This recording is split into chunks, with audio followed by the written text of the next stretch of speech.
Yo, what is up guys? Viltrox just sent over a new lens for us to check out, and this is the Viltrox 9mm f2.8 APS-C lens. Right now I have it paired up with the FX30. The most interesting part, besides the fact that it is a tiny little lens and it's a super wide field of view, the most interesting part is that it only costs $199, making it a really budget-friendly option for the APS-C system. And I guess obviously the question of the day is gonna be, how well does this lens perform? And I think we're gonna kick it off with a vlogging test, because I think that this lens plus an FX30 is the perfect vlogging combination.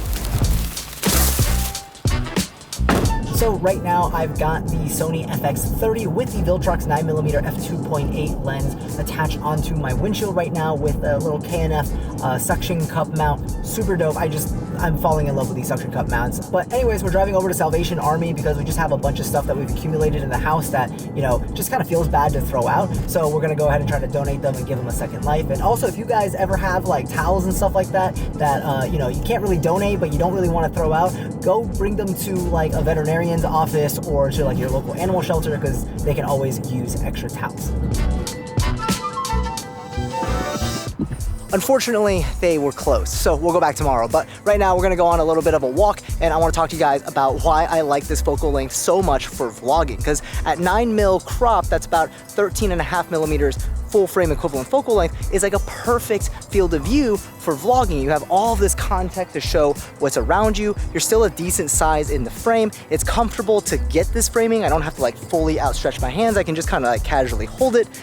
It is perfect. And right now I also have the active stabilization on, so this is kind of the steadiness you would expect from this lens. And since we're talking about stabilization, I've said this in other videos about third-party lenses, and it applies here as well. Always double check with third-party lenses to see if the camera is automatically detecting the focal length of the lens. If not, you'll want to manually set the focal length in the settings of the camera so that it can apply the proper amount of digital stabilization so you get proper looking shots. Because if it's not automatically detecting the focal length of the lens and it's not set appropriately, you're actually gonna end up getting more shaky footage than with just stabilization turned off. So make sure to always double check that with third-party lenses. And here's another reason why I love this field of view, this focal length. It's because the 0.5x, you know, the ultra wide lens on your iPhone is like my favorite lens to use on my phone, and that actually comes out to be a 13mm focal length. So this has a very familiar vibe that you and whoever you're showing these videos to, your audience, would be able to easily relate to. So that's another reason why I really like this lens. All right, so next let's talk about autofocus. Right now we're on the FX30 with the subject sensitivity and the transition speed set to max. So this should be the fastest the lens can autofocus. Let's see if it can keep up with some fast movements. Sorry, I know I'm like really close, but it's a 9mm at f2.8 on a crop sensor, so it's really at f4, so I gotta get real close so you can get any of that subject separation in the background.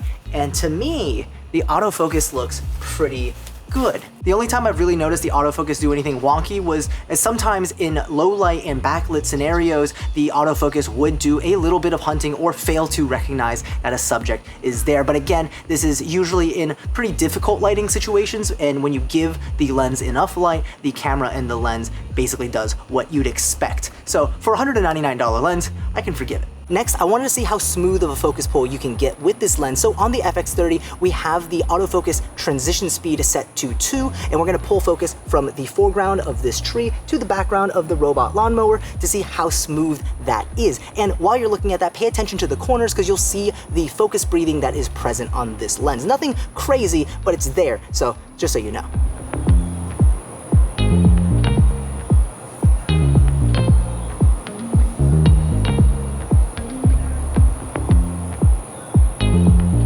And while we're talking about focus, the minimum focusing distance on this lens is 5.1 inches, letting you get really close to subjects and capture some pretty cool shots with some awesome amount of detail. Okay, just got back from my barber. My hair is finally cut after a month. how does it look? I feel 5 pounds lighter. But let's go back to talking about the lens of the day, the Viltrox 9mm, and its image quality. So starting off with sharpness, even wide open at f2.8, the centers are shockingly sharp, like way sharper than I would have originally had thought. And the corners are a little bit soft at f2.8. There's also a little bit of vignetting, but as you stop down to about f4 and f5.6, the corners get quite reasonably sharp. So if you're looking for a really sharp frame, let's say you're shooting real estate, architecture, landscape, I would stop down to somewhere around f5.6 to get the best performance out of the lens.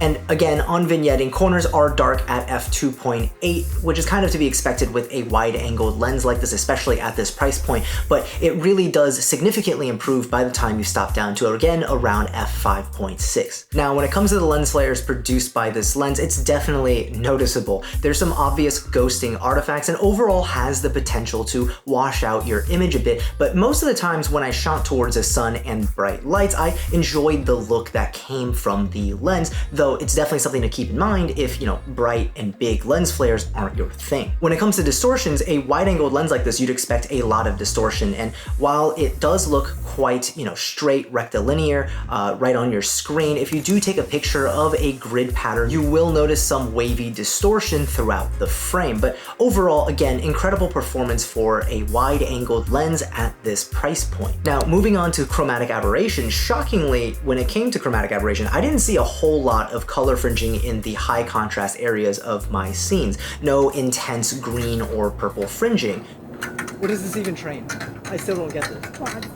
And again, this is one of those things that kind of surprised me, because when it comes to wide-angle lenses, especially budget lenses, chromatic aberration is kind of like bottom of the list when it comes to manufacturers addressing it. They're usually focused on sharpness, they're focused on focal length, weight, price. Chromatic aberration usually isn't high on the list, and with this lens, you know, you don't get a lot of those distracting artifacts. Next, when it comes to bokeh, this is something that I always look at with every single lens, though it does feel a little bit silly talking about bokeh when it comes to a ultra-wide lens like this, and at an f2.8 aperture on a crop sensor, you're really looking at f4's worth of shallow depth of field. So not a lot there, but you do get it when you get really close to subjects. Now, let's talk about the build quality of this lens. Starting with the optics, you'll notice that it is made of several layers of different lens elements, including extra dispersion ones and aspherical ones, to help kind of create the look that we see. It's thanks to those that we get the lack of distortion and the lack of fringing. And on the front of the lens, you'll also find a 58mm filter thread to attach filters to. On the body itself, there's really not much to look at. There's only one control point, which is going to be your focus ring. And then on the back, you'll find that there is no rubber gasket for weather sealing, but there is a USB-C port for firmware updates so that you can get manufacturer updates in case there's any changes in the future. Overall, if you're familiar with Viltrox's Air series of lenses, this basically feels right at home, and I say that as a compliment because the nicest thing about this series of lenses is just how compact and lightweight they are. And when it comes to pricing, like I said before, this lens comes in at $199, and same goes for the full frame version of this lens, the 14mm f4. If you're interested in checking either of those lenses out, links will be in the description down below.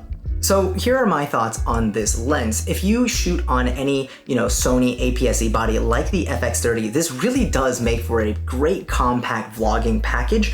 And this lens, I feel like, would be really fantastic for real estate, event coverage, architecture, or landscapes, because it's honestly a very sharp lens. And I think obviously the biggest selling point is gonna be the fact that it is under $200, or well, $199. So 200 bucks. If you don't have an ultra wide in your kit already, and it's one of those things where you're like, I'm not entirely sure I want to spend $500, $1,000, $1,500 on an ultra wide lens if it's only gonna get some use, this is where lenses like these come into play. Because for me, I'm like, yeah, drop 200 bucks, throw this in your kit, use it when you think you might really want that ultra wide look for a project or for vlogging, but it also feels guilt-free because it's not like you dropped a ton of money on, like, say, a G Master lens that's sitting on your shelf collecting dust. That's basically what I love these little compact budget lenses for, because it helps me build out my camera kit without having to break my wallet.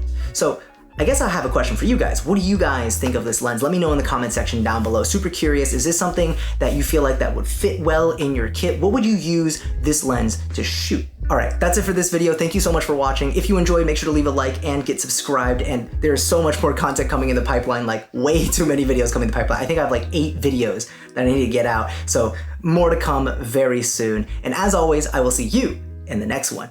Peace.